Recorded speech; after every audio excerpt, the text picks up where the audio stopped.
Good morning, Vanguard community.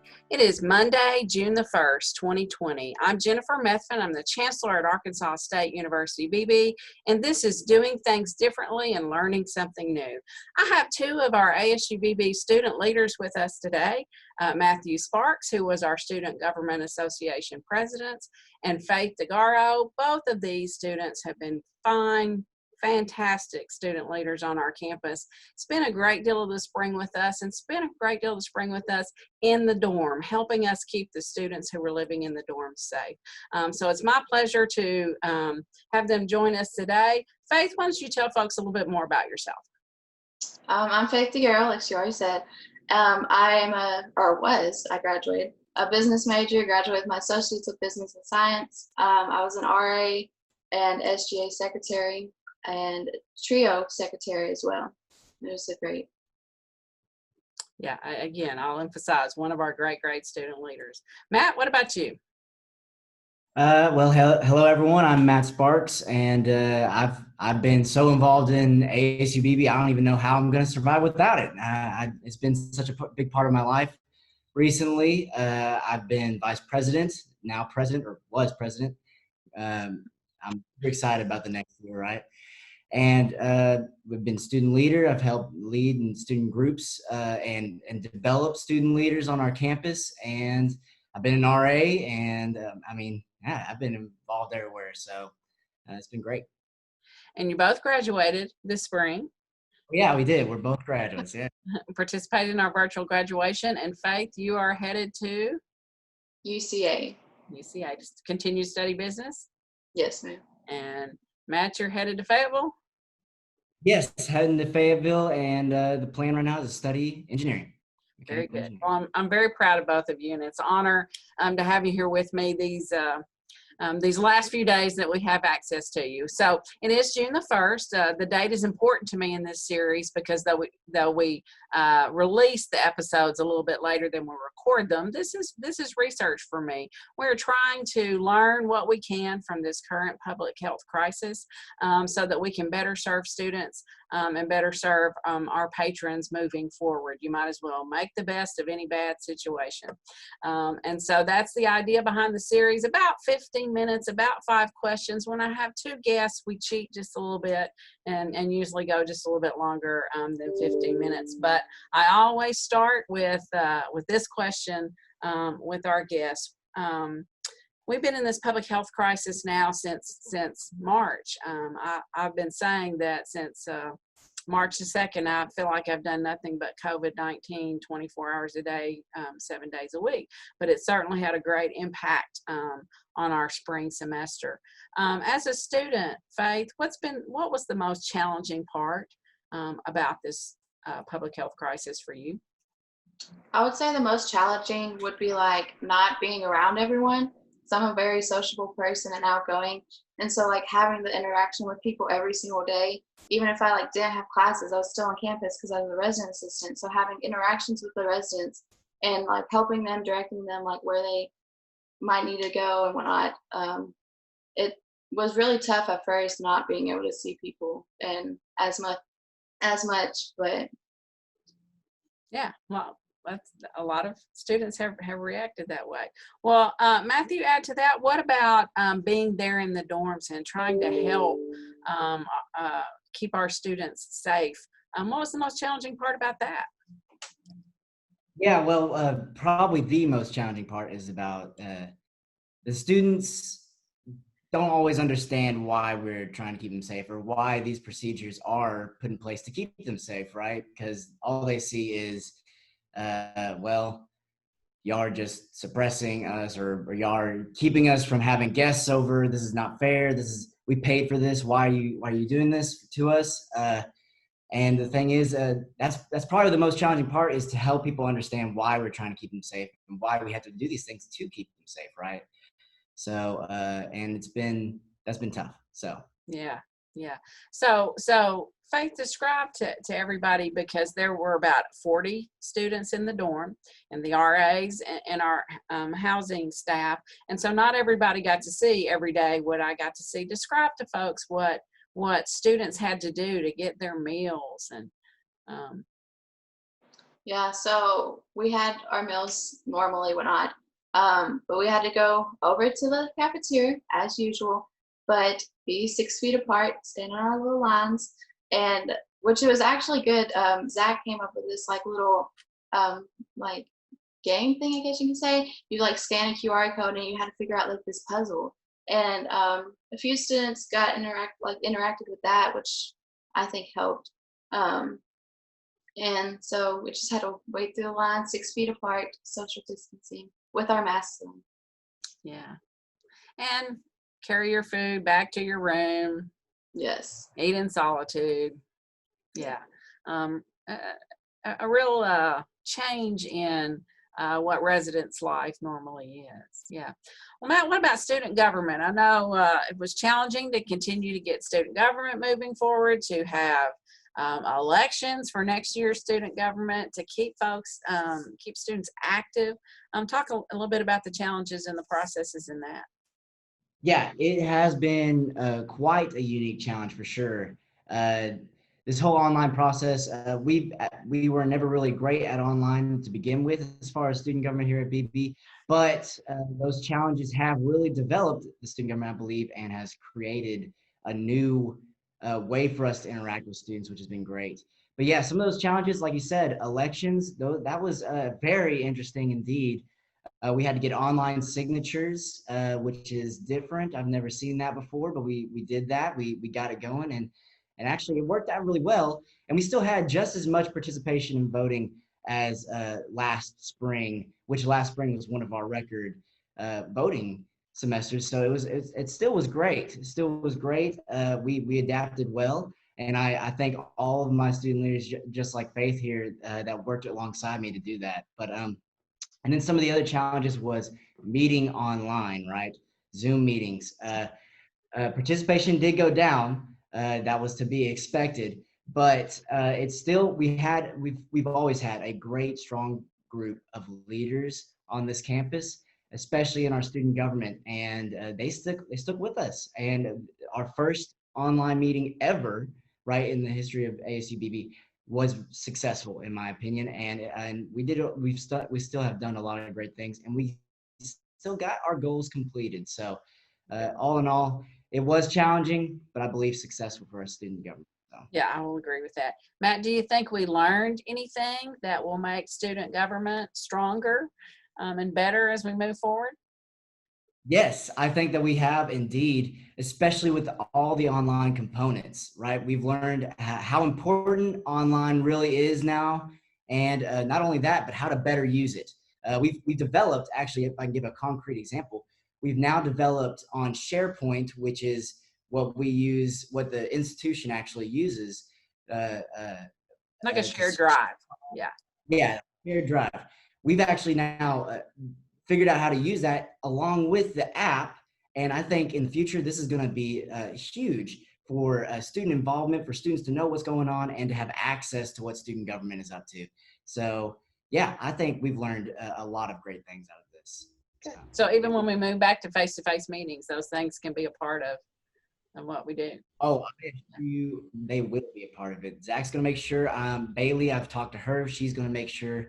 I know that they are going to be all up in the app and on our online resources now. So Good. Well, Faith, what about in student life or in dorm life? Have we learned anything? Do you think that might make us stronger and better for students in the future?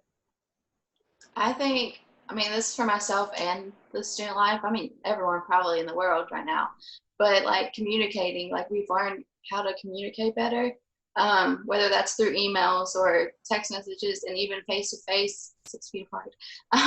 But just communicating better and like getting to the point instead of like beating around the bush. Yeah. Okay, that's interesting. So because our time is valuable and we have to do things differently, we get down to it a little bit better and a little bit faster. Yeah. I hadn't thought about that. I think you're right. I think you're right. There is a great deal of that. Well, great. Well, thank you guys for that. Well, neither one of you want to talk about what maybe has been a little bit personally challenging for you?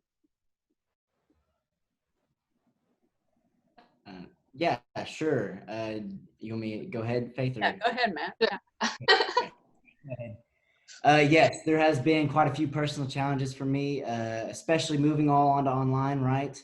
I already had some tough online classes at the beginning of the semester, and so putting it all together online, it just really made my schedule crazy, right? And I live by my schedule. I believe that if we have routines every day, we feel more complete, fulfilled, and we're more on task every day and getting things done. And so whenever I lost that routine, it was tough. It was very tough to get used to it all. That was personally hard. And then, of course, just like Faith said earlier, there was a bit of loneliness involved with this because we were stuck in our rooms, kind of not. I mean, of course, we had a couple of daily reactions, right? Whenever interactions, not reactions. Whenever we would go, whenever we would go to the cafeteria or something like that, or I could call people, right? But there's just something different about physically being with other people and enjoying life with other people, and it was tough. But yeah, those are some of the personal challenges that I had to face. But yeah. Yeah. Good. Okay. All right. Well, it's only fair, I say, that if I ask a lot of questions, you all get the opportunity to ask a question of me as well. So I think Faith had a question for me. Yeah. So my question, I went blank. Okay, my question was, what has been a challenge for you personally? Yeah. So I've talked about several in episodes before, so this overlaps just a little bit. But I have sort of a complex role, and that role has changed a little bit during the course of this pandemic, and so it was challenging to have campus meetings. It was challenging to keep everybody going. It was challenging for us to figure out how to do student services, all those things that I've talked about before. But personally, I'm also a grandmother and have a 1.5-year-old granddaughter that we had varying concerns about her daycare situation. Not that she's in an unsafe daycare situation, but that anytime you place someone and they're going to be around, a lot of other people, it is concerning during this pandemic. So we have had some varying degrees of my husband and I trying to be helpful with childcare. And that has made us have to be extra safe. And I'm an essential worker. When you talk about who's going to come to work every day, even when everybody's working remotely, I come to work. The chancellor has to come to work every day. And so being extra cautious for that reason. And during this time also, my mother has become very, very ill, not with COVID-19. And so we had to negotiate getting care for her and help for my dad in their home during a pandemic. And so there's a nurse coming by and aides coming by and a little extra help to come by to help take care of her every day. That was enormously complex to set up. It would have been enormously complex to set up in any time, but it is particularly complex when you have to think about everybody having masks on, the healthcare workers have gloves on, people wanting to come see my mom and check on my mom, and you can't, or her minister, right, wants to come by, and we have to set everything up where she can come by and be about 10 feet actually from mother and still talk with her. So there have been some personal challenges for me just in our everyday life of taking care of our family that I really didn't anticipate. Anticipated pretty early on all the challenges that we have here at the college, but I didn't anticipate all those personal family challenges. Yeah. All right, Matt, did you have a question? Yeah, I did. As far as the institution goes, as ASU-Beebe goes, I know that many of our programs are actually returning to do labs and other things that they have to get done in order to graduate, right? And I understand that's probably a very complicated process. How has that been on you, your staff, your faculty, and even the students if you have that input? Yeah, absolutely. So we have a number of programs. Everybody got very, very creative. Our faculty got very creative. Our accrediting agencies that accredit some of our programs helped with some ideas and some changes in the regulations so that we can get students through. So for instance, we were able to do a lot of simulation with nursing students to cut down their time, but we have other programs, where students have to come in and work on a machine that's not necessarily computerized. We had students be able to sort of come in to do some software things virtually, but we have machinery in a lot of programs that you can't access any other way than being in front of the machine and learning how to use the machine or the engine or the piece of medical equipment or that sort of thing. So there have been huge, huge challenges. Really one of the first groups that we let come back to try to finish, we really wanted any of our healthcare profession students to be able to get finished and get in the profession because they're needed. So paramedic students were among the first to come back. They had clinical hours that they have to do on an ambulance. Right.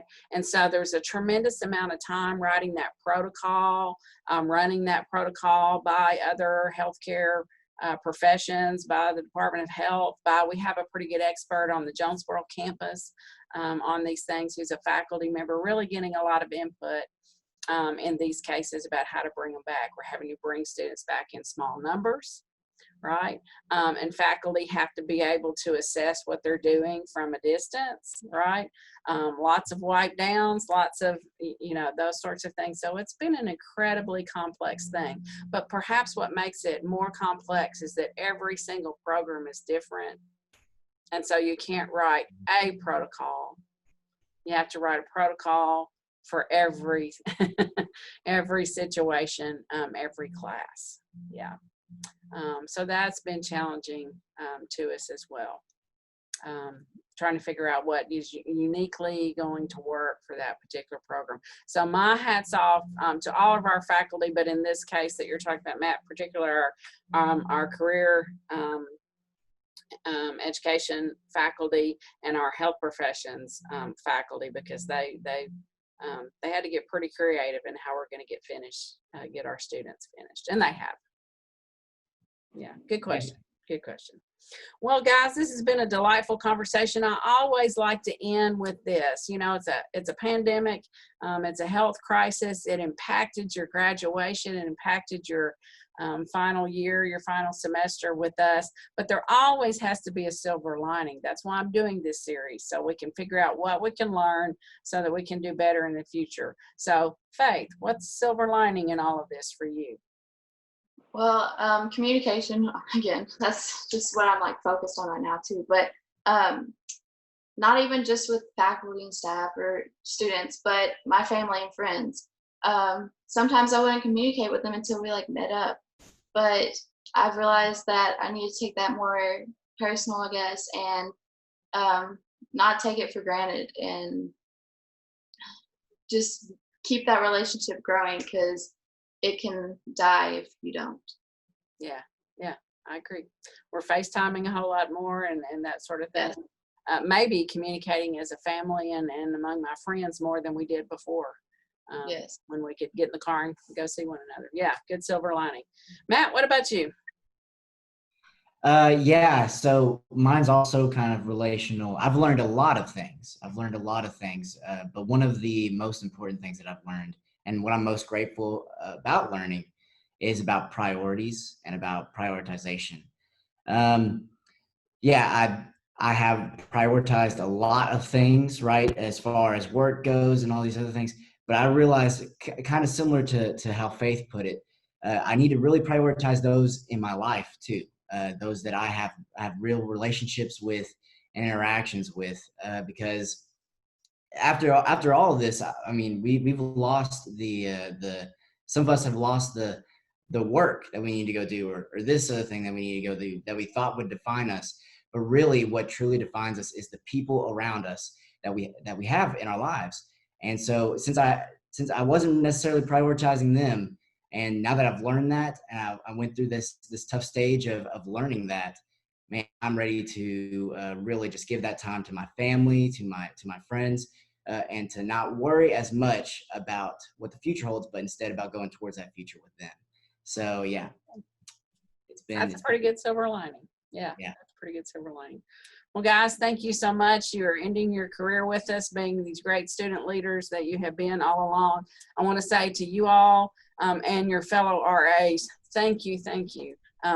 My goodness, you couldn't have guessed what we were going to have to ask you to help us do. When you signed up to be an RA, it sounded like kind of a fun job, and you all had some really serious responsibilities this spring, and you did a fantastic job, and we are so grateful to you all for that.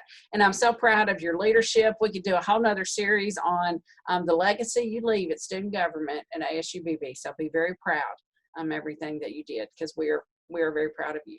So, well, this has been Doing Things Differently and Learning Something New. I've enjoyed this conversation and appreciate everyone who is joining us to learn.